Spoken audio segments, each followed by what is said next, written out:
அதிமுகவும் பாஜகவும் இப்ப கூட்டணி வச்சிருக்கீங்க. இந்த முடிவு அதிமுக விருப்பப்பட்டு எடுத்த ஒரு முடிவா இல்ல பாஜக தரப்புல இருந்து கொடுக்கப்பட்ட அழுத்தம் எடுத்துக்கலாமா? இப்ப கல்யாணம்னு சொன்னா பொண்ணு வீட்டுக்காரங்களும் பிள்ளை வீட்டுக்காரங்களும் சேர்ந்து கருத்தொருமித்து முடிவு எடுக்கிறது தானே கல்யாணம்.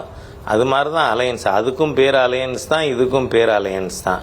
2024 தேர்தலில் அகில இந்திய அண்ணா திராவிட முன்னேற்ற கழக தலைமையிலான கூட்டணி பெற்ற வாக்குகள், தேசிய ஜனநாயக கூட்டணி பெற்ற வாக்குகள் இணையுமானால் இது வெற்றிக்கு ஒரு அச்சாரமாக அமையும், வெற்றியை உறுதிப்படுத்தும்.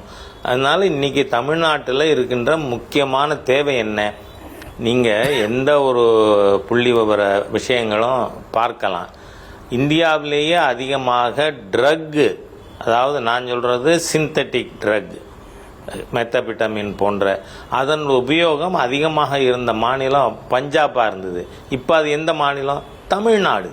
கடந்த 4 ஆண்டுகளில் தமிழ்நாடு இளைஞர்கள் போதைக்கு ஆட்பட்டு கிளாஸ் ரூமில் கொலை நடக்குது, இந்த மாணவர்கள் ஆயுதங்களோட கிளாஸ் ரூமுக்கு போகிறாங்க, டெய்லி பெண்கள் பாலியல் வன்கொடுமைக்கு ஆளாக்கப்படுகிறார்கள். இந்த 4 வருஷத்தில் மாத்திரம் 7000த்திற்கும் மேற்பட்ட படுகொலைகள் நடந்திருக்கு.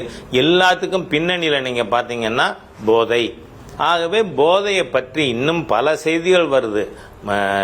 திராவிட முன்னேற்ற கழகத்தின் முதல் குடும்பமே அந்த சாதிக்கு செய்த அவர் போதை கடத்தி கைதானவர், அவர் உருவாக்கின படம் இருக்குன்னு சொல்றாங்க. அப்படின்னா இந்த அரசாங்கத்தினுடைய நோக்கம் என்ன?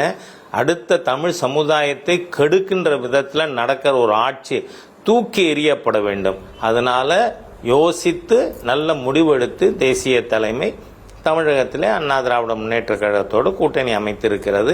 இது இன்றைய அத்தியாவசிய தேவை. DMK government should not remain even for one more day. போதையில் தமிழ்நாடு அழிஞ்சு போகும், இளைஞர் சமுதாயம் அழிஞ்சு போகும். அதனால தான் இந்த முடிவை நாங்கள் எடுத்திருக்கோம்.